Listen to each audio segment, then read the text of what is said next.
주 우리 하나님을 높이 찬양하여라. 그 거룩한 산에서 그분을 경배하여라. 주 우리 하나님은 거룩하시다. 사랑하는 교우 여러분, 오늘은 창조절 둘째 주일입니다. 거룩하신 주님께 영광과 경배를 올려 드립시다.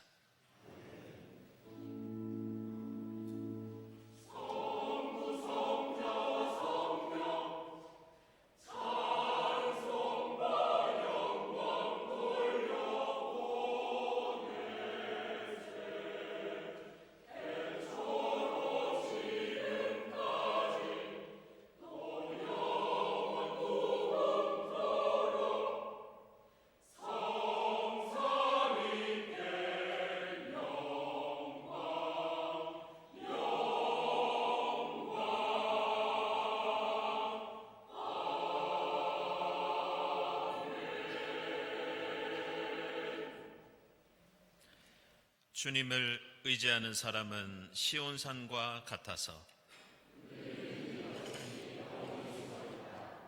산들이 예루살렘을 감싸고 있듯이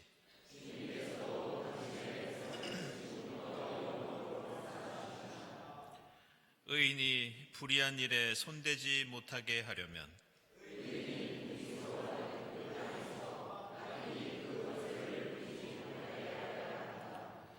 주님, 선한 사람과 그 마음이 정직한 사람에게 은혜를 베풀어 주십시오. 아멘.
너는 길에 푯말을 세우고 길표를 만들어 세워라.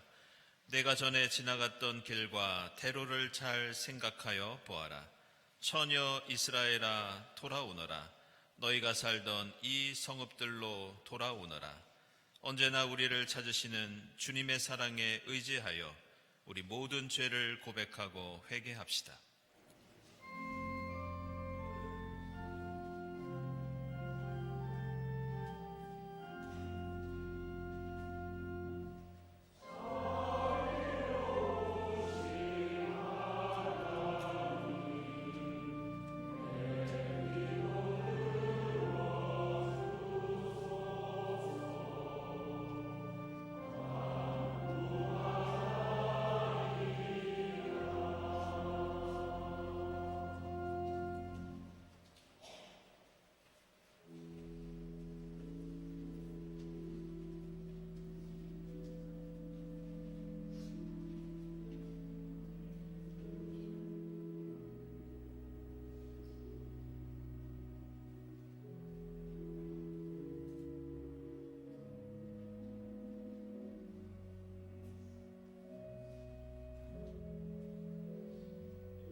내가 그들의 허물을 용서하고 그들의 죄를 다시는 기억하지 않겠다.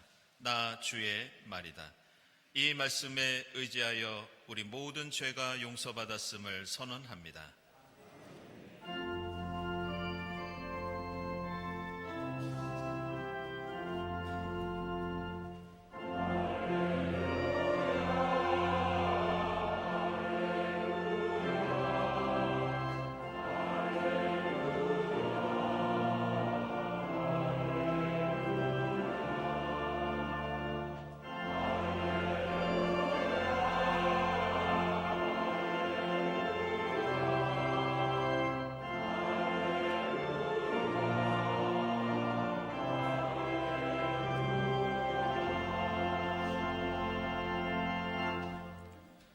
구약의 말씀은 잠언 22장 1절에서 2절, 8절에서 9절 말씀입니다.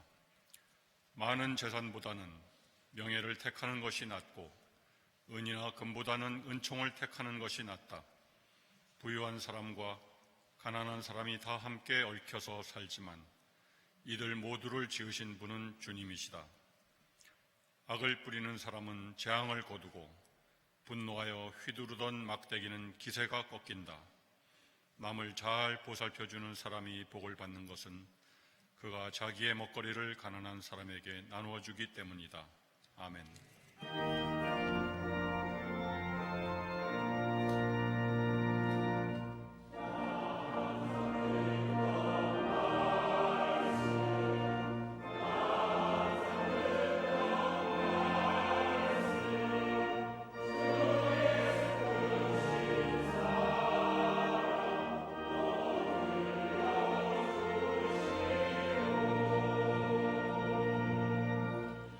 서신의 말씀은 야고보서 2장 1절에서 10절까지입니다.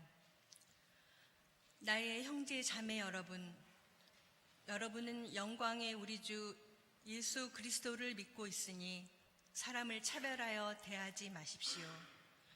이를테면 여러분의 회당에 화려한 옷을 입은 사람이 금반지를 끼고 들어오고 또 남루한 옷을 입은 가난한 사람도 들어온다고 합시다.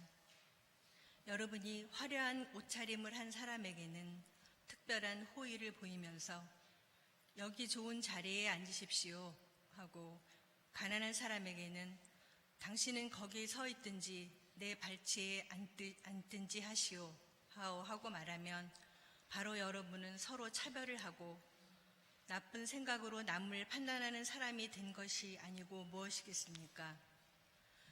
사랑하는 형제자매 여러분, 들으십시오. 하나님께서는 세상에 가난한 사람을 택하셔서 믿음에 부유한 사람이 되게 하시고 하나님을 사랑하는 이들에게 약속하신 그 나라의 상속자가 되게 하시지 않았습니까? 그런데 여러분은 가난한 사람을 업신여겼습니다. 여러분은 압제하는 사람은 부자들이 아닙니까? 또 여러분을 법정으로 끌고 가는 사람도 부자들이 아닙니까?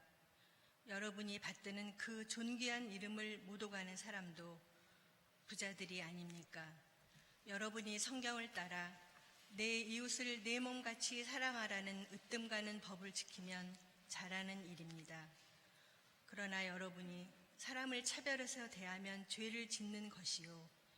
여러분은 율법을 따라 범법자로 판정을 받게 됩니다. 누구든지 율법 전체를 지키다가도 한 조목에서 실수하면 전체를 범한 셈이 되기 때문입니다. 아멘.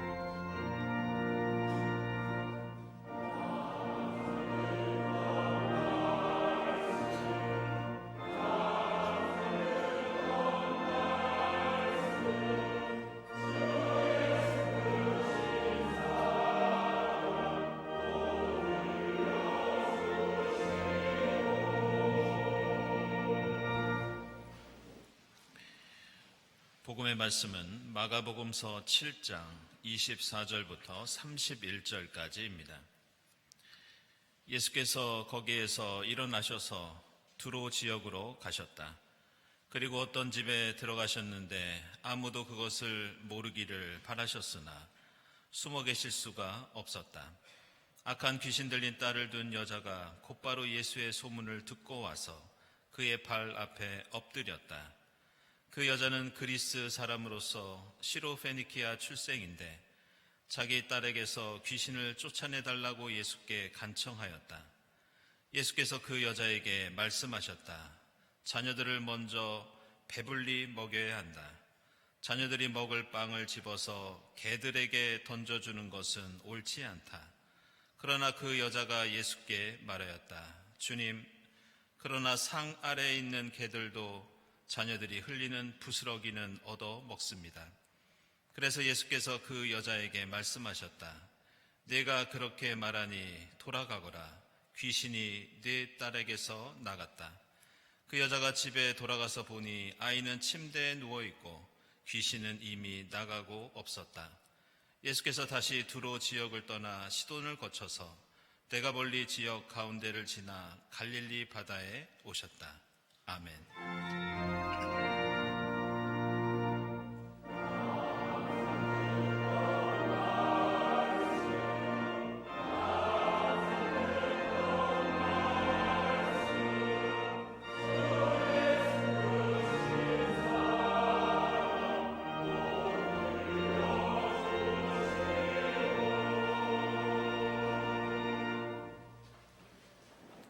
네, 친교와 소식 시간입니다. 오늘은 창조절 두 번째 주일입니다. 이 자리에 함께 하신 교우들, 또 인터넷으로 예배드리는 교우들 환영합니다.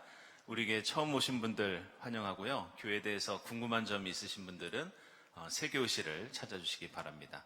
우리 주위에 계신 분들과 함께 평화 인사 나누겠습니다. 주님의 평화를 빕니다.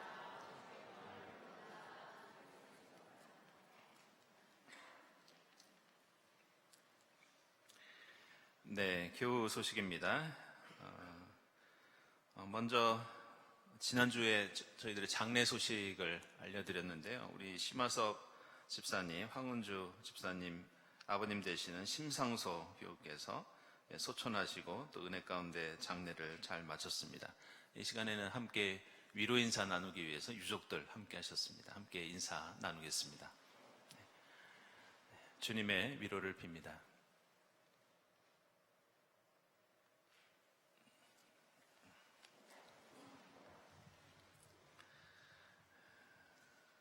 네, 출판 소식입니다. 이영분 권사님 해결중심 가족상담이라는 책을 이번에 출간하셨습니다. 축하드립니다. 그리고 정명우 집사님 이번에 은퇴하시면서 대한민국 근정훈장 수훈하셨습니다. 그 정명우 집사님 오랫동안 그 사진 예술가로 또 교육가로 이렇게 활동해 오셨는데요. 이번에 교회 사진 도록을 기증하셨습니다. 그래서 여러분들 그 사무실에서 원가로 구매할 수 있으시고요. 기증하신 도로 수익 전체를 교회 장학금으로 그렇게 기증을 하셨습니다. 여러분들 사무실에서 보시고 구입해 가시기 바랍니다. 출국하신 분 주님께서 지켜주시기를 기원하고요. 그리고 콜레기움 보칼레 서울 우리 이부성가대 지휘자 집사님께서 김선아 집사님께서 음악 감독으로 계신데요. 공연이 있습니다. 바흐의 미사 비단조 11일에 예술의 전당 콘서트홀에서 있겠습니다.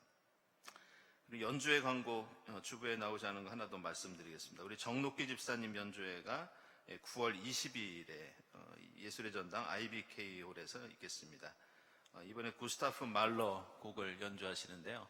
혹시 이 공연에 함께하고 싶은 분들은 사무실에 문의해 주시면 50% DC를 해드리도록 하겠습니다. 축하드립니다. 이미경 집사님 전시회 10일부터 10월 1일까지 경동갤러리에서 진행되겠습니다. 그리고 지난주에 알려드렸듯이 셋넷학교 개교 20주년 기념 전시회 및 또 오늘은 특강이 있습니다. 우리 박상영 교장 선생님 특강이 있습니다. 관심 있는 분들 많은 참여 부탁드립니다. 기도의 모임 광고 중에 한 가지만 말씀드리겠습니다. 작년에 원래회가 있는데요. 우리 김홍태 집사님께서 K문화의 현주소 다음 주일에 강의해 주시는데 모든 교우들 참석하실 수 있다고 이렇게 알려주셨습니다. 그리고 여해일애론 22일에 우리 조유재 성공회대 명예교수 모시고 왜 모든 인간은 존엄한가 인권사회학자의 생각 주제 가지고 진행하도록 하겠습니다. 여러분들 많은 관심과 참여 부탁드립니다. 청년부 성경 묵상 모임 안내되어 있고요. 여러분들 특별히 QR코드 통해서 확인해 보시고 참여하실 수 있겠습니다. 그리고 다음 주일은 저희들이 추석 연휴입니다. 그래서 갤러리 카페가 쉬도록 하겠습니다. 그리고 여러분들 주보에 한가위 가정 예배서 같이 넣어드렸는데요. 혹시 더 필요하신 분들은 사무실에서 받아가실 수 있겠습니다. 구역 예배 안내되어 있고요. 다음 주일 예배위원 감사드립니다. 감사헌금, 선한 이웃헌금, 그리고 특별목적헌금, 그리고 헌물 하나님께 드립니다. 기도드리겠습니다.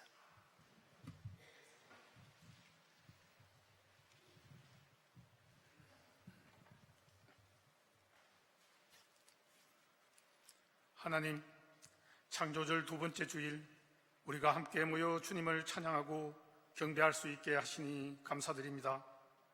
정성을 다하여 드리는 저희의 찬양과 기도를 받아 주시옵소서. 저희가 주님 창조의 일부분으로서의 사명을 잘 감당할 수 있게 도와주시옵소서. 주님, 기후변화와 환경오염으로 고통받는 생태계를 위해 기도합니다.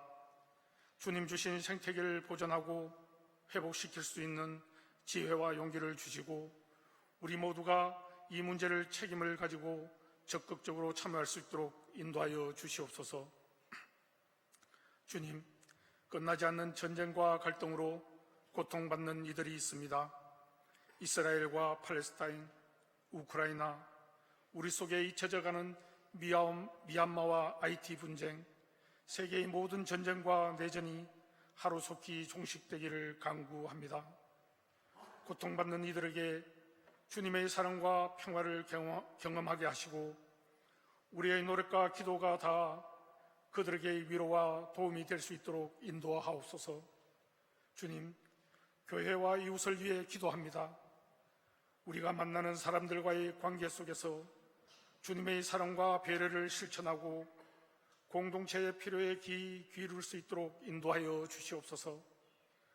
우리 공동체가 서로의 차이를 이해하고 존중하며 협력하게 하셔서 당신의 창조의 목적을 이루도록 하옵소서. 주님, 다음 세대를 위하여 기도합니다. 우리의 자녀들이 말씀과 기도 안에서 주님 주신 달란트로 살아갈 수 있도록 은혜 내려주시고 어디서나 그들이 성실과 지혜로 어려움을 이겨내고 새로운 비전을 추구할 수 있도록 도와주시옵소서.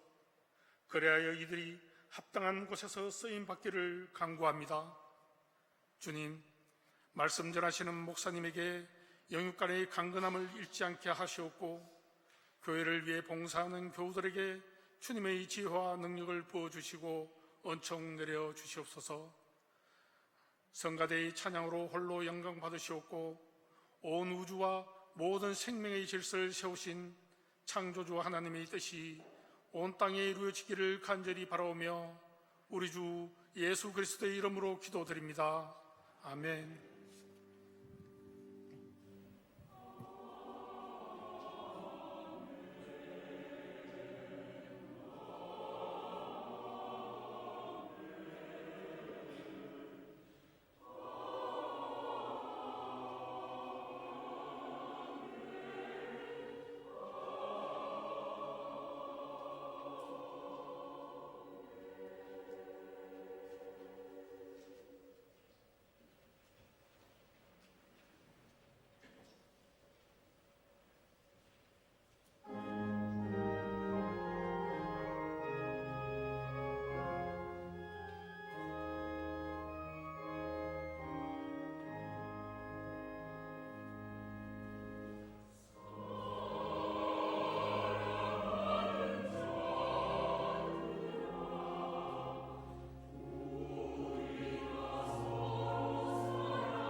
네, 일부 성가대 정성으로 준비한 은혜로운 찬양 감사드립니다. 오늘 우리가 읽은 구약과 서신서와 복음서의 말씀 속에는 다 같이 그리스도교 신앙에서 가장 중요한 이웃을 내 몸과 같이 사랑하라는 그런 가르침이 들어 있습니다.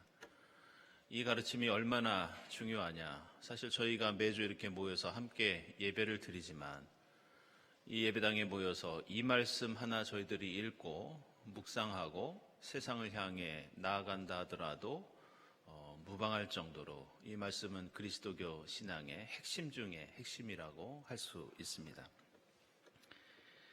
그래서 우리가 성경을 읽을 때마다 느끼는 것은 이 이웃사랑은 성경의 어느 한 부분에만 나오는 그런 가르침이 아니라 성경 전체에서 비슷한 의미를 가진 말씀들을 우리는 자주 읽고 접할 수 있습니다. 그래서 오늘 잠언 22장 보시면 우리가 사는 세상에는 부유한 사람도 있고 가난한 사람도 함께 살고 있는데 그들을 모두 창조하신 분은 하나님이시다, 이렇게 말씀합니다. 그러면서 하나님 앞에서 이웃을 잘 보살펴주고 사랑하는 것은 복을 받는 일이다, 이렇게 가르치고 있습니다. 좀 더 이 말씀을 풀어서 말씀드리면 세상에 사는 모든 사람은 결국 하나님께서 창조하신 존재가 아니냐. 따라서 우리가 하나님이 창조해 주신 우리 모두가 서로를 돕고 사랑한다면 마치 부모가 우애가 깊은 자매와 형제를 보면서 흐뭇해하는 것처럼 하나님께서도 기뻐하시는 일이 당연하지 않겠느냐. 하나님께서 그들을 복 주시는 것도 당연한 일이 아니겠느냐. 그런 뜻이 담겨 있습니다. 이런 이유로 우리는 신구약 성경 전체 어디서든지 이웃사랑에 대한 권고와 가르침과 명령을 쉽게 볼 수 있습니다. 그런데 우리의 현실을 보면 안타깝게도 우리가 이웃을 사랑하고 그 사랑을 실천한다는 것이 또한 얼마나 힘든 일인지 우리는 종종 느낄 수 있습니다. 예수께서는 이웃을 내 몸과 같이 사랑하라고 하셨고 심지어 원수까지도 사랑해야 한다고 우리에게 가르쳐 주셨습니다. 그러나 우리의 현실은 내 부모와 자매 형제, 나와 가까운 사람을 사랑하는 것도 얼마나 힘든 일인지 우리는 종종 느끼고 또 알고 있습니다. 이런 이유로 철학자이자 심리학자였던 이 프로이트가 쓴 책이 있습니다. 이 문명 속의 불만이라는 책이 있는데 프로이트는 이 책에서 그리스도교 신앙에서 강조하는 이웃사랑을 비판하고 있습니다. 그는 이것이 우리의 현실에 맞지 않는다고 이야기합니다. 사랑받을 만한 사람을 사랑하기도 바쁜데 그 사랑에 집중하는 것이 효율적이지 않느냐. 만약 원수까지 사랑해야 한다면 인간이 가진 폭력성 때문에 사랑하다가 자칫 위험에 노출될 수 있다. 이런 얘기를 프로이트가 하고 있습니다. 또한 27세기의 정치 철학자인 토마스 홉스는 이 시민론이라는 책에서 우리에게 잘 알려진 이런 말을 전해주고 있습니다. 이 라틴어로 호모 호미니 루푸스, 우리말로 하면 모든 인간은 다른 인간에 대해서 늑대 같은 존재다. 이런 말을 남긴 적이 있습니다. 홉스는 인간은 서로 늑대 같은 존재라고 하면서 인간은 서로 사랑하기 위해서가 아니라 자신의 우월성을 확인하고 서로 이익을 취하기 위해서 함께할 때가 훨씬 더 많다고 그렇게 이야기합니다. 그래서 홉스는 그 유명한 이 리바이어선이라고 하는 책에서 인간에게 법이 없으면 인간은 서로에 대해서 전쟁 상태에 빠진다. 이런 말을 남기기도 했습니다. 오늘 우리가 읽은 이 마가복음서에 나오는 시로페니키아 여인에 관한 이야기는 바로 그 시대에도 비슷한 생각을 했던 사람들을 향한 예수의 가르침이었습니다. 예수 시대의 이웃을 사랑하는 일이 마치 프로이트와 홉스가 말한 것처럼 위험하고 불결하고 손해가 될 수 있다고 여겼던 유대인들을 향한 교훈의 말씀이 오늘 우리가 마가복음서에서 함께 읽은 시로페니키아 여인의 이야기입니다. 오늘 말씀을 읽을 때마다 우리는 예수가 이 여인과 나누었던 대화 때문에 때로는 우리를 당혹스럽게 하고 어떻게 예수께서 이런 표현을 하실 수 있는가 이런 생각을 할 때도 있습니다. 내용을 보면 예수께서 두로 지역에 가셨을 때 아픈 딸을 가진 이방 여인이 다가와서 자신의 딸을 좀 고쳐달라고 그렇게 간청합니다. 그런데 그 여인을 향해서 예수께서 하신 말씀이 무척 냉정하고 모욕적이었습니다. 그것은 자녀들을 먼저 배불리 먹여야 한다. 자녀들이 먹을 빵을 집어서 개들에게 던져주는 것은 옳지 않다. 이런 말씀이었습니다. 한마디로 예수 같은 유대인, 이 유대인은 하나님의 자녀요. 너희 같은 이방인은 개와 같은 존재라는 그런 모욕적인 말씀이었습니다. 그런데 예수로부터 이런 대접을 받은 그 여인의 대답도 우리를 매우 당혹스럽게 합니다. 그 여인이 예수께 이렇게 답합니다. 그러나 주님, 상 아래에 있는 개들도 자녀들이 흘리는 부스러기는 먹을 수 있지 않습니까? 예수께서 여인을 개로 칭한 것도 이상한데 그 여인은 예수의 이 모욕적인 말을 그대로 인정하면서 자신을 바닥까지 낮추는 겸손한 태도를 보여주고 있습니다. 그래서 우리는 오늘 말씀을 보면서 도대체 이 이야기 속에는 어떤 의미가 담겨 있길래 이런 파격적인 대화가 오고 가고 있는가, 이런 질문을 던지지 않을 수 없습니다. 그런데 우리는 오늘 이 시로페니키아 여인에 관한 이야기를 제대로 이해하기 위해서는 마가복음서 7장이 어떤 맥락과 의도 속에서 기록되었는지 알고 있어야 합니다. 오늘 마가복음서 7장 맨 앞을 보면 예수께서 바리새파 사람들 그리고 율법학자들과 논쟁을 벌이는 장면이 나옵니다. 그 논쟁의 주요 내용은 바리새인이나 율법학자는 유대인이 아닌 이방인 혹은 율법을 제대로 지키지 않는 사람은 더럽고 부정하고 상종해서는 안 되는 사람으로 취급하고 있었습니다. 그래서 당시 바리새인이나 율법학자 그리고 여러 유대인들은 이방인들을 개라고 부르는데 주저하지 않았습니다. 그들이 이방인을 그렇게 부른 것은 그들은 유대인에 비해서 비천하고 불결하고 비양심적이고 탐욕스러운 존재라고 생각했기 때문이었습니다.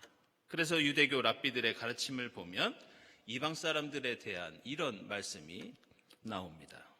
거룩한 음식이 사람을 위해 만들어졌고 개들을 위해서 만들어지지 않았듯이 하나님의 말씀은 선택받은 백성들을 위해서 주어진 것이지 이방 사람들을 위해서 주어진 것이 아니다.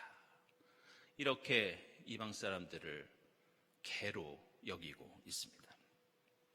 그렇다면 오늘 시로페니키아 여인의 이야기를 통해서 예수께서 바리새인과 율법학자들 그리고 유대인들에게 가르쳐 주시려고 했던 그 교훈은 무엇이었는가? 오늘 이 이야기에서 우리가 주목할 것은 이 대화에 나오는 개가 어떤 종류의 개인지 이것이 중요합니다. 신약성경에는 개를 가리키는 헬라어 단어가 보통 두 가지가 나옵니다. 첫 번째는 퀴온이라고 하는 단어입니다. 이 단어는 일반적으로 집이 없어서 길거리에 돌아다니는 개, 사납고 더러워서 사람들을 해칠 수 있는 일반적인 들개를 가리키는 용어가 퀴온이라는 단어입니다.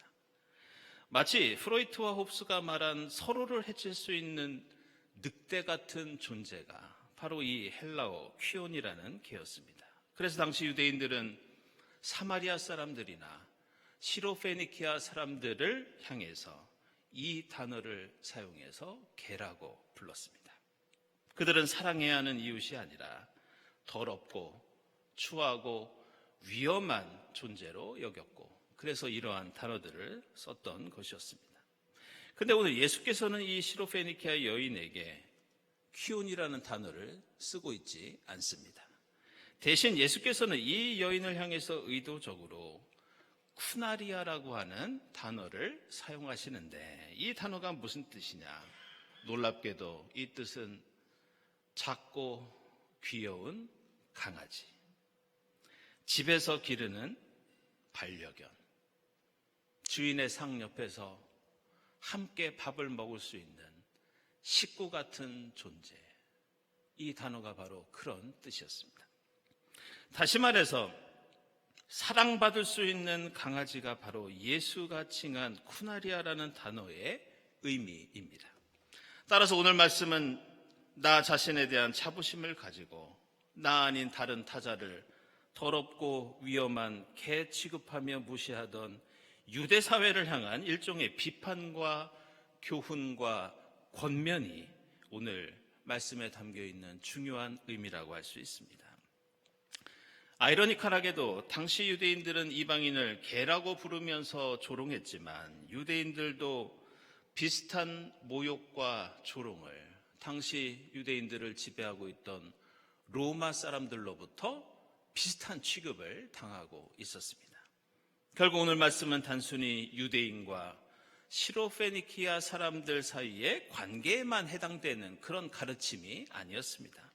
하나님이 지으신 이 세상은 인간의 죄와 허물 때문에 어디에서든지 사람과 사람 사이에는 서로에게 위험한 늑대가 되고 마치 전쟁 같은 일들이 일어날 수 있다. 그러나 지금까지 혐오하고 조롱하며 들개로 여기던 누군가를 작은 강아지로 여기며 사랑하는 용기와 노력이 바로 하나님의 백성이 실천해야 할 이웃사랑이라는 것을 예수께서는 오늘 이 대화를 통해서 우리에게 가르쳐주고 있습니다. 저는 지난 2016년에 이 유학 공부를 시작하면서 그때 읽었던 그 보고서 하나가 지금까지도 제 신학과 목회에 큰 영향을 끼치고 있습니다. 그 보고서가 무엇이냐? 2016년에 OECD에서 발표했던 이 커뮤니티 인덱스라고 있습니다. 우리말로 하면은 각 국가의 이 공동체 지수에 관한 보고서였습니다. 이 공동체 지수가 무엇이냐? 사람들이 자신이 속한 공동체 내에서 어려움이나 위기를 겪을 때 과연 내가 도움을 구할 수 있는 사람이 얼마나 있느냐, 내가 의지할 수 있는 사람이 얼마나 있느냐, 이것을 평가하는 지수가 공동체 지수라고 합니다. 보고서에 따르면 이 지수가 높을수록 사람들의 삶의 질이 높고 만족도가 높고 그들이 사는 사회가 건강한 사회라는 그런 평가를 받고 있습니다. 근데 제가 2016년에 유학생활을 시작하면서 특별히 이 통계에 주목했던 이유가 있습니다. 그것은 OECD 36개국 가운데 당시 공동체 지수 3위가 어디였느냐? 아이슬란드였고 2위가 스위스였습니다. 1위가 어디였느냐? 바로 제가 공부하던 아일랜드가 이 공동체 지수 1위였습니다. 그런데 안타깝게도 36개국 가운데 꼴찌가 어디였느냐? 바로 우리나라였습니다. 그래서 저는 졸지에 공동체 지수 꼴찌 국가에서 1등 국가로 공부를 떠나는 그런 신세가 되면서 저 스스로 묻게 되었습니다. 도대체 이 차이는 어디에서 일어나는가? 우리는 이것을 극복하기 위해서 무엇을 어떻게 해야 하는가?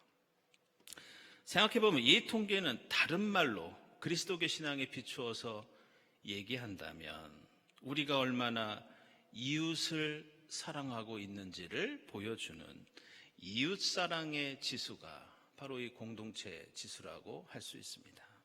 그렇다면 이렇게 교회가 많고 이렇게 그리스도인이 많은데 우리는 어쩌다가 마음껏 도움과 사랑을 구할 수 없고 누군가를 의지할 수 없는 그런 사회를 살고 있다는 말인가? 우리 사회를 돌이켜보면 우리는 그동안 엄청난 발전을 이루었지만 사실 눈에 보이지 않는 역사적, 정치적, 사회적 상처를 안고 그리고 심각한 갈등을 겪고 있습니다. 그러면서 내 곁에 있는 이웃이 나와 함께 살아가는 동반자가 아니라 나와 경쟁을 해야 하는 이 경쟁 사회에서 나를 위협하고 내가 이겨내야 하는 늑대 같은 사람으로 여길 때가 종종 있습니다. 이것은 나와 생각과 이념이 다르고 추구하는 가치가 다른 사람에 대한 태도도 마찬가지라고 할 수 있습니다. 우리의 일상생활을 보면 여러분도 느끼실 겁니다. 얼마나 나와 다른 생각을 가진 사람에 대해서 우리는 모욕과 조롱을 서슴지 않고 있는지, 우리는 나와 다른 사람을 마치 바리새인과 율법학자가 이방인을 보는 것처럼 마치 더러운 들깨처럼 여기고 있지 않은지, 오늘 말씀은 우리에게 중요한 교훈을 가르쳐주고 있습니다. 저는 오래전에 이웃을 내 몸과 같이 사랑하는 그리스도교 신앙의 핵심이 되는 이 말씀을 조금 다르게 번역하고 해석하는 성서학자의 글을 읽은 적이 있습니다. 그 학자는 오늘 야고보서에 나오는 이 말씀, 구약성경 레위기부터 성경 전체에서 강조되고 있는 내 이웃을 내 몸과 같이 사랑하라는 이 말씀을 이렇게 번역합니다. 내 이웃을 사랑하라. 왜냐하면 내 몸이기 때문이다. 우리가 이웃을 사랑할 수 있고 사랑해야 하는 이유는 이 세상 어느 누구도 모두 하나님이 지으신 하나의 형제요 자매이기 때문입니다. 우리는 피부색이 다르고 국적이 다르고 생각과 이념이 다르더라도 하나님이 지으신 세상 안에서 주님의 사랑 안에서 한 몸을 이루고 있다는 것이 성경의 중요한 가르침입니다. 따라서 사람을 마치 늑대처럼 여기는 세상 속에서 오늘 주님은 우리에게 우리가 누구나 함께 사랑할 수 있고 함께 밥상을 나눌 수 있는 한 식구가 될 수 있다고 우리에게 말씀하고 있습니다. 그리고 이웃을 내 몸과 같이 사랑하는 것은 결국 나를 사랑하는 일이고 하나님 안에서 우리 모두를 사랑하는 일이라고 가르쳐주고 계십니다. 창조절 둘째 주일을 맞이하면서 이웃사랑을 다시 한번 결단하고 실천하는 우리가 될 수 있기를 소망하면서 오늘 말씀 속에 담겨있는 이 문장을 다시 한번 되새겨 볼 수 있기를 바랍니다. 이웃을 사랑하십시오. 그 이웃은 바로 우리의 또 다른 몸이기 때문입니다. 이 말씀 붙잡고 이웃사랑에 힘쓰는 여러분이 될 수 있기를 바랍니다. 기도하겠습니다. 하나님, 저희를 창조해 주시고 주님의 복된 자녀로 삼아 주시니 감사합니다. 우리가 회복할 하나님 나라는 누군가는 주님의 자녀가 되고 누군가는 개가 되는 그런 세상이 아닌 줄 믿습니다. 서로 사랑하고 용납하고 하나 되는 사랑과 용서와 화해의 세상 만들어갈 수 있도록 인도해 주시옵소서. 예수 그리스도의 이름으로 기도드리옵나이다. 아멘.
하나님 감사합니다.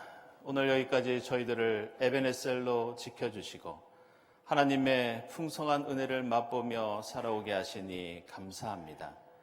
주님 은혜에 감사하면서 저희가 가진 것의 일부를 하나님께 드리오니 기쁘게 받아 주시옵소서. 이 예물을 통해 이 땅에 하나님 영광 드러나게 하시고 이 예물이 이 땅에 주님 나라와 그 일을 이루는데 값지게 사용되게 하옵소서. 예물을 바치는 손길들을 기억해 주사 하나님의 합당하신 뜻 안에서 하늘의 복을 풍성히 누리게 하옵소서. 감사드리며 예수 그리스도의 이름으로 기도드리옵나이다. 아멘.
하나님, 창조절 두 번째 주일을 맞이하여 함께 예배드리게 하시니 감사합니다. 하나님께서 저희를 창조해 주시고 무엇보다 복된 하나님의 자녀로 삼아주시니 감사합니다. 예수께서 십자가를 지시고 부활하시어 이루시려고 했던 하나님 나라는 누군가는 하나님의 자녀가 되고 누군가는 개가 되는 전쟁 같은 세상이 아닌 줄 믿습니다. 예수 그리스도의 가르침을 붙잡고 이웃을 내 몸과 같이 사랑하며 하나님 나라와 그 일을 이루는 저희들의 삶과 신앙이 될 수 있도록 인도해 주시옵소서. 이 모든 감사와 간구 위에 성부와 성자와 성령 삼위일체 되신 하나님의 은총이 지금부터 영원까지 함께 하옵시기를 간절히 축원하옵나이다. 아멘.